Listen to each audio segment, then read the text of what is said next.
Hi everyone, welcome back to my channel, and today I want to talk about the things that I am doing to prepare myself to buy my next home.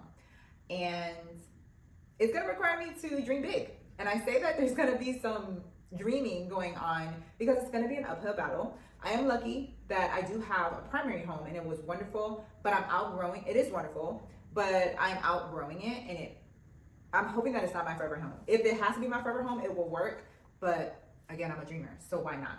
The reason why I say that I'm gonna have to dream is because it's gonna be an uphill battle for me because real estate is expensive. Maybe because real estate. So there's gonna have to be a mixture of me staying positive, being delusional, being delulu, and at the same time, I'm gonna have to be realistic, right?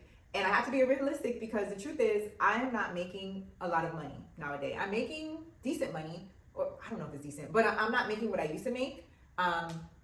And I have banks work on money. Delulu, they don't do with Delulu. They deal with money and like spreadsheets and pay stubs and whatsoever.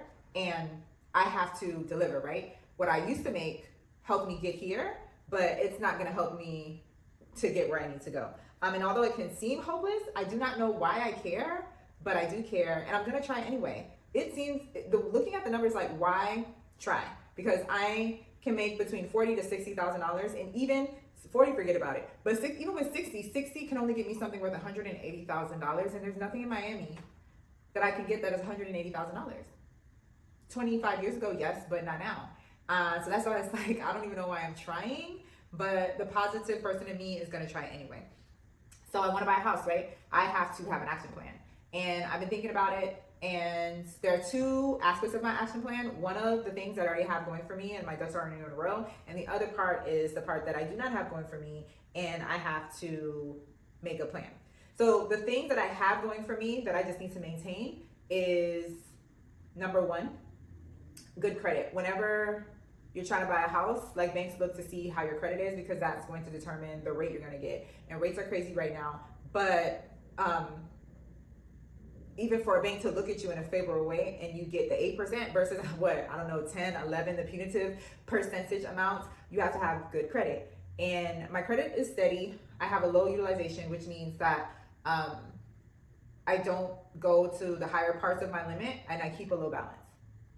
Now, I do not know, like right now, I'm being a little rebellious in my credit journey where I'm gonna have a balance. Financial gurus will tell you, don't have a balance, pay it off every month. I'm in one of those moods where I'm like, I'm gonna have a balance because I'm gonna live my life a little bit. So if I have a $500 to $1,000 balance, it's just gonna be a $500 to $1,000 balance, and that's that. And if someone wants to ask me why, it's because it's for my mental health and I don't want to be depressed, okay? But in the event when it's time to buy the house, I'm okay with having $500 to $1,000 because I can pay that off if I need to really quickly, probably within a month, maybe two. But I can handle $500 to $1,000. I can't handle $2,000. I can handle $3,000, but maybe a $500 balance, I can handle that. So that's not a big deal. The other one is I need to maintain pay stubs. When I quit my job in June, I was blessed by the man above to get a job in August. So there's really only 6-week gap between pay stubs, and when I do like my taxes, my W-2s, I'll be hopefully able to have that because I don't have a big gap. I am an entrepreneur starting a tutoring business, but I don't get a W-2 for that. And when you're buying a house and you're an entrepreneur, you have to show longer histories and more forms. But if you're a W-2 person, you just have to show pay stubs from a couple months and your tax returns for the last 2 years. So I already have that. I was able to maintain that. I'm very grateful. I'm going to try to keep that up because it makes life a lot easier, as well as I do not have debt. And that's a big thing because a lot of people, when they're trying to buy their house, they try to get rid of as much debt as possible because that is considered in your, like, how much of a monthly payment you can have. So car debt is a big one. And I don't have that. I don't have student loan debt anymore. The only thing that I have is that $500 worth of credit card, which again, I'm gonna get that off if I need to. And the bank will be like, well, she just paid that off. As well as the only thing that I have is home. And when I buy the second home, this one would have already been sold. So on paper, I will not have any like debt. Consumer debt, I guess is what they call it. So I just have to maintain it. So I'm just praying to the Lord that I don't get into an accident and my car is not totaled. But I'm also building a contingency plan on like how we'll take care of that because that's one reason why I keep insurance on my car, where it's so expensive and it makes me sad every month when I have to pay it. But I have comprehensive on it, so I will get some type of check, if not from that person, from my insurance company because I need that money back, right? That's what it is, insurance. So those are the things I have taken care of. Now, the things that I do not have taken care of, I have to work on is, well, sort of, what I would say is I need to keep my W-2 job. And I think I will, but I have to make sure that I do that so that I can have these pay stubs because I need to stay ready. And I'm also doing that because even though it looks dismal, I always feel when things look dismal, the positive person in me says, you never know. Something can change in the blink of an eye, right? Something can happen in house prices stay the way they are, or they can go down. But if they go down, it's kind of good for me, even though this will go down, but that's okay.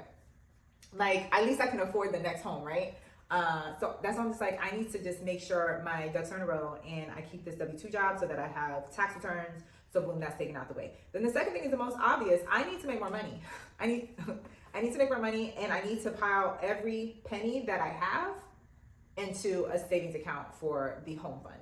So I've calculated with what I have right now, I can, what's that word? I can siphon about $10,000 even from the little money that I'm making to a house fund. And that's a lot of money in my opinion. I feel like that's above average.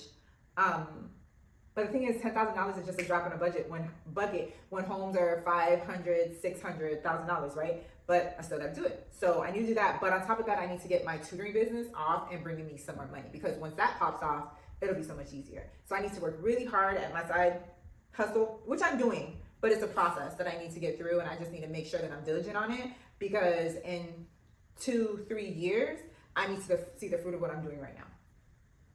So I'm going to keep doing it. And I got to remember what I'm doing it for because it's a lot of, backward now that I'm doing. It won't always be like that, but there's a lot of preparation that I need to put into it. So that's putting that. And then the last thing that I need to do, the third thing of what I need to get prepared for is I need to be open-minded. And that's a consequence of trying to be adaptable because ideally I want a single family home. I want a big backyard. I want a pool and I want a garage.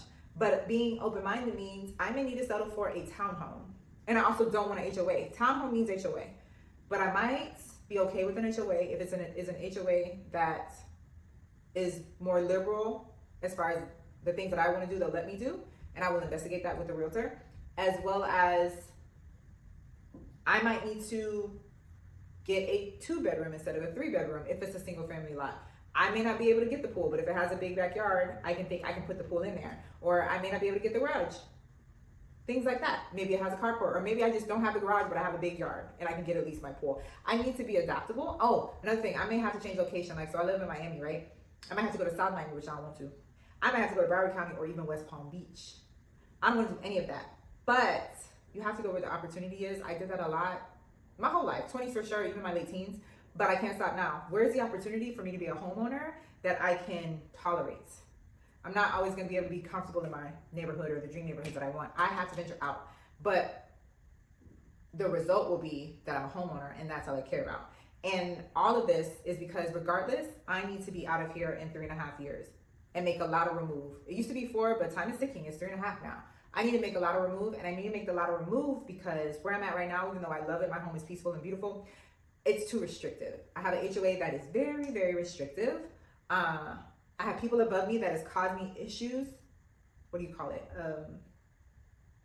Like in my home that were kind of traumatic for me that they are fixed now, but I just don't want to go through that again. And I need to get out from underneath somebody. I can tolerate people to the side of me, but I live in a building where there's someone above and someone underneath. I can't do that anymore. I can even have roommates. Like, it has to be someone who is like related to me. I don't want to live with people that are my relatives. And I also don't want to lie. It's just like, people lie. That's fine, but I don't want to lie. I just want to live in peace and not have anybody tell me what to do. So that's why I need to make the lateral remove. So even if I can't get like a single family home, I will take a condo, not a condo, no condos. I will take a townhome. That's not a promotion. That's lateral, but it gives me more freedom. And then maybe, since it's not ideally what I want, maybe I'll get roommates so they'll help me pay the mortgage so I can fix that townhome up and then sell that for more so I can get to my place. I know the next place may not be the ultimate place that I want, but it'll be lateral and better than what I was, in hopes of in like 2 years, 3 years, I can move into the dream home. That's another thing that I'm being adaptable for. I realize it may not be a straight shoot. It might be lateral and then above. I'm willing to do that because the goal is to be a homeowner and get that equity and be freer, right? So those are the things that I'm doing. It also helps me to stay accountable by sharing it with y'all, because I know a lot of us are trying to buy a home and it seems very hopeless because a lot of markets are very unaffordable.